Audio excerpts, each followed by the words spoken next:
Hey, welcome everybody. Morgan Wright here, CEO and founder of the National Center for Open and Unsolved Cases. You can go right here, openunsolved.org. Um, Dressed a little bit different, a little bit more formal today because I actually got a pretty cool meeting coming up. Let me move this up a little bit. I'm going to go up and meet with Johnny Capicelli. He's been one of our key people from the Chesterfield County Police Department on getting this thing launched, especially with law enforcement. Going up to meet him and Chris Flanagan with the Mid America Cold Case Homicide Investigators Association. There's a lot of good things happening from a partnership standpoint, a collaboration standpoint. So Chris and Johnny were both on our beta test. Thank you guys. They both helped us really understand, hey, from the view from law enforcement standpoint, what do they need? We had a lot of citizens, good people. I'm telling you, if you could see the spreadsheet, I may show that to you in a later segment. If you could just see the spreadsheet of all the issues we identified, the things we're doing, this is the purpose of a beta test to try and lock this down, make it rock solid so we can launch. So thank you to you guys out there. But let me talk a little bit though too about the cost of crime.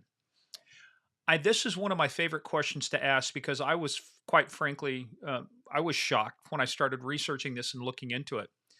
One of the things I looked at is that look, we all talk about the cost of crime, the impact of crime, but what is it really? What is the actual and this factors in when I say the cost of crime, I mean, what is the cost of homicides each year? What is the cost of rape and sexual assault? What is the cost of missing people? What is the cost of fugitives from justice? What is the cost, budget wise? How much money are we spending on all of this stuff? What about the loss of property? You lose a car, 20, 30, $40,000, right? Somebody breaks into your home and steals stuff. I mean, so there's these transference of costs.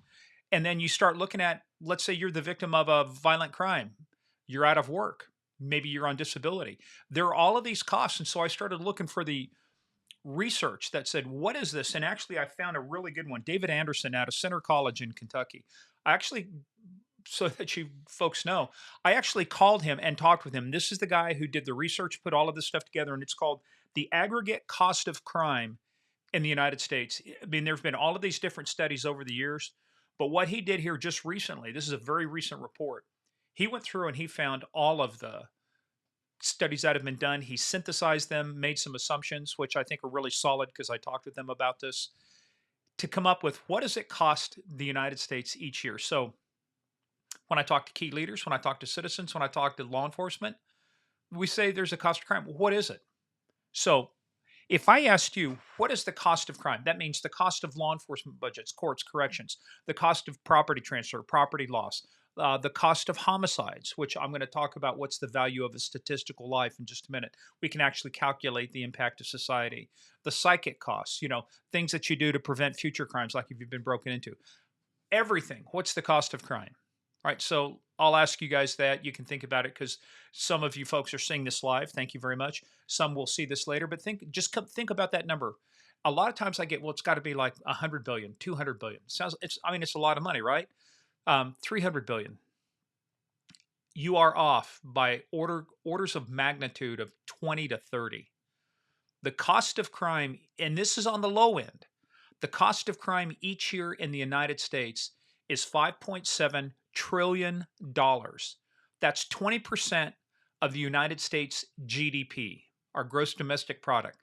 Imagine that 20% of our GDP is attributable to crime. And I looked at this too because I'm a Kansas boy, talked to Senator Moran's staff from Kansas. Guess what? 20% of Kansas's GDP is crime. Same thing. I talked with Virginia. By the way, Virginia's GDP is about 948 billion. So take 20% of that. We're talking 20 billion is attributable to crime. I mean, 200 billion. Yeah. Let me do the math here. Yeah, 200 billion out of the basically 948 billion is attributable to crime. Kansas GDP is 238 billion. Out of that, guess what? 46 billion attributable to crime. So let me give you another quick statistic too. The value of a statistical life, what they say, what is the cost to society? There's no way saying that one life is worth more than another, but what we do is, it's what insurance companies do too, right? Why does insurance cost you more as you go up? Because we're assigning a value to a life. And if you want more value, you've got to pay more premium. We know we can assign a value to if you lose an arm, right? If you lose a leg. So we have to assign a value to it so that we can have a rational way to discuss this. So the value of a statistical life is $10.9 million. That means anytime there's a crime related death, and it could be fentanyl poisoning, it could be homicide, it could be a traffic accident with a drunk driver, criminal homicide, or vehicular homicide, things like that. $10.9 million. So I did some research and I looked at over the last 10 years how many homicides a year does the United States average? Now it's gone up and it's gone down. So I looked at starting in 2014, it was like 14,000. We got into COVID, right, and it peaked at around 21,500. But over the last 10 years, we have averaged 100. I'm sorry, 17,800 homicides per year. 17,800 homicides per year.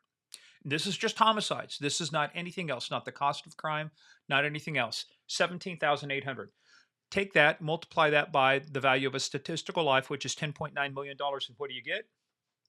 You get $194 billion. That's just on this year's homicides. That does not include all the unsolved homicides, which there are about 260,000. I've got some stats on that. So these are just the homicides each year. By the way, the number of homicides each year that cost to society is more than all the law enforcement budgets in the United States combined. I think there's a quick glitch. I'll say that again. The total cost of homicides each year at 194 billion is more than all of the budgets of all law enforcement agencies in the United States combined. And that's just for homicides. That's just per year. So I got to looking at stuff. So when we start looking at the costs, what are the other costs out there? So what do we have here? I mean, when I say I've done the research, I mean, big folders. I've killed a lot of trees doing this, right? So when we look at the annual cost of crime, right?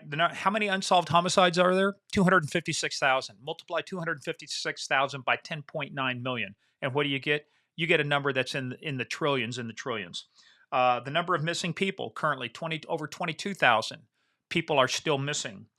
There's about 5,000 long-term missing kids as well. Number of unidentified people. So there's a database called NamUs, the National Missing and Unidentified Persons System. It's called namus.gov, namus.gov, if you want to go look at it. The number of unidentified, 14,000. So when we start thinking about, and then I can get into the stats on the number of violent crimes, property crimes. I mean, there's just, I made so many notes here. What they call, there's things about the transference of property. So somebody steals from you, that's a transference cost. That's a huge number too. That's in the trillions as well too. So, man, I'm telling you, it's just when you start looking at the aggregate, this is called the aggregate cost of crime. David Anderson, if you want to look up the study, it's very interesting. So one of the things that we're saying with the National Center is I've got the proposal, and I'm thinking about just putting this proposal online and just showing you this is exactly what we're doing, what we're asking for. I just want to tweak a couple numbers. But what we're saying is that we can fund a national center like this at openunsolved.org. By the way, if you haven't seen our replay, go watch the replay, openunsolved.org. We can fund an entire national center to address every law enforcement agency in the United States, 18,000 of them, to address all manner of crime. And not just look, the National Center for Missing. You say, well, we've got the National Center for Missing and Exploited Children. They do great work. They do the Lord's work. They focus on children. What about all the other crimes? What about all the other adults? We need a national center for that. So we say, so we can do with 9 to 10 to 11 people with a budget of less than $10 million, we can cover the entire United States. Let me put that in perspective. If you look at the cost to provide policing services to everybody in the United States per person, that tax burden is $407 a person. It's what it takes. So you, out of all the money you make each year, $407 of that, in addition to everything else you pay, $407 goes to providing police services. What we're saying is we can do the same thing. We can cover the entire United States for 2.8 cents a person. Now, I will tell you the feedback we got from the beta testing, the feedback, and you saw the previous thing we talked about, the recap. It's been fabulous. I think this is going to grow a lot of legs. This is going to do a lot of good, but it all starts right. So everybody says, what's your sales pitch? Well, look, let's just take one simple thing. What's the cost of a single life when it's taken by homicide? $10.9 million. That's the numbers. A lot of the statisticians, professors, the studies, they all say, yeah, that's about right. 10.9. Some a little bit more, some a little less, but 10.9 million. All you have to do is prevent one homicide. Prevent one homicide. We pay for this project each year. Prevent two homicides. We paid for it for 2 years. So you're going to tell me we launch this nationwide program, we start generating leads, we start solving cases, that we're not going to prevent one homicide, that we're not going to find one missing person, that we're not going to give a name to one unidentified person, that we're not going to find one missing kid, that we're not going to bring one rape suspect to justice? I have a hard time with some of the people who said, "Oh, we think it's too much." Too much compared to what? Well, we think it should be 5 million. Okay, based on what? Give me your numbers. Tell me, how did you arrive that it should only be 5 million as opposed? There's an actual discussion I had with the government employee. I won't tell you who or where, but I will tell you that we think it should be 5 million. Really? Based on what? Everybody wants to give an answer, but nobody wants to do the hard work to get there, right? So this is the hard work that it takes to get there. Been working on this for a lot of years. Just this particular program going on 3 years, we're getting it launched. Guess what? All the people working on this, not the ones getting paid to do the work, but this is how much we've got. Goose eggs, zero. Not taking any money for this right now. There will be a time for that, but right now it's about getting this done. So don't tell me that $10 million is too much when the cost of a single homicide to society is $10.9 million. So did I sound like I was on a little bit of a rant there? Yes, I was for a little bit, because the numbers, quite frankly, the numbers don't lie. You can pull them when you pull them all together. You pull everything together. We start looking at, okay, does crime affect economic growth? Crime, urban flight, and the consequences for cities, the economic benefits of reducing violent crime, the extent and costs of crime victimization, a new look, crime and property values, evidence. So they went back to the 1990s and looked at the crime drop there and looked at when crime drops 1%, you save $1 billion. Violent crime drops 1%, you save $1 billion. That means home values go up. That means property taxes go down. That means the economic base expands, right? How many businesses want to bring in a new business in an area that's plagued by crime? Ask In-N-Out Burger. In-N-Out Burger, for the first time in their history, they shut down a store. I believe it was in Oakland. And now they've moved their headquarters from California to Texas. One of the reasons was crime, the impact of crime. Look at all the Walgreens and the CVSs. All of these people now that are putting stuff behind shelves. Do you want to go shopping in an area that locks up everything behind its glass? What does that tell you, on the face of it? It tells you that is not a safe area to go into. So what we want to do is we want to change this entire discussion. The cost of crime to society, new crime-specific estimates for policy and program evaluation, right? So I'm telling you, the cost of crime each year, $5.7 trillion. The cost of a single homicide to society, $10.9 million. Multiply that by the number of homicides each year in the United States, and the impact, it's more than the combined budgets, and that's just homicide, more than the combined budgets of all law enforcement agencies in the United States. So think about that for a minute. Think about the effects. So what we're going to be doing is we're going to be launching a campaign. I'm telling you, I don't want to say I'm going nuclear because that sounds bad, but I'm going nuclear. I'm going to go big, and I'm going to say, look, I'm tired of doing this in the shadows. I'm tired of asking for permission. No more, right? So this thing is about, we're going to get this thing launched. We're going to get to the right people, and either you're on board with us or we'll leave you at the station, right? There's an old saying that says failure is an orphan, but success has many fathers. Sorry, folks, there is no jumping on the bandwagon after the train has left the station. Hey, that's a mixed metaphor. I get it. But what I'm saying is that you don't get to come later and say, hey, we've been a part of this. When we came to you, showed you the proposal, and said, here you go, and you told us we think it's too much money. Too much money, again, compared to what? So that's my rant for today. Hopefully you guys kind of understood where I was going with this. But just, again, wrap your head around this. Cost of crime each year is 20% of our entire GDP in the United States. And you can just pretty much average that per state. Virginia, our GDP is 938 to 46 billion. I think it was. Kansas, 238 billion. Folks, take that number and figure out. So you take a look. Go to Grok, go to ChatGPT, say, what's the GDP for my state, for Texas, for Oklahoma, for California? 20% of that number will be attributable to crime. What happens if you can never get rid of crime, right? But what happens if we could make a significant impact? If we could reduce the time, cost, and complexity of cases, and bring that down to where I can now. This is the discussion I had with U.S. Marshals. What if we could find a fugitive in half the time it takes you? You could go after twice the number of fugitives. Basic math, right? divide something by half. If I can get that done 50% faster, it means I can go on to the next case that much sooner. It means I can be more effective. I will tell you right now, one of the hardest things to do is get out there and knock on doors. It's something you have to do. When I was working homicides, when we were working burglaries, it's called goyakad. Get off your ass, knock on doors. It's very difficult to go do that all the time. But I'll tell you what's difficult is knocking on somebody's door at 3 o'clock in the morning to give them the worst news they've ever had, which is your loved one's dead. They're never coming home. I can't tell you the number of times I had to make that, not only as a trooper and not only as a detective. It's just, it's the worst news you can ever give buddy. I can't change the fact that something happened, but what I can change with a system like this is change it for the time to get us from flash to bang. In other words, from the beginning of the case till we can get resolution on the case, which means make an arrest. That's the goal. Now, just because you make an arrest doesn't always mean the case is closed. So that's why this is called the National Center for Open and Unsolved Cases. So one of the things we want to do, last example, and then I'm going to leave it at this. Go back and take a look at the Polly Klaas case, Klaas. She was kidnapped by Richard Allen Davis out of her home. This has been many, many, many years ago.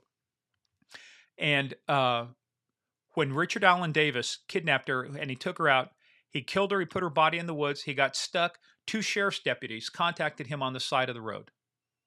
So he's a registered sex offender. 2 sheriff's deputies contacted him on the side of the road. It took them 72 days to connect all the dots to get back to where he was contacted to find her body in the woods. Wouldn't have saved her. I'm not saying it would have saved her, but I'm saying is think about this: 72 days of grief for that family, 72 days of spending taxpayer money to take you back to where you started from. What if we could reduce time, cost, and complexity of these cases? What if we could, I'll tell you what, they always talk about the first 48, right, in a homicide case.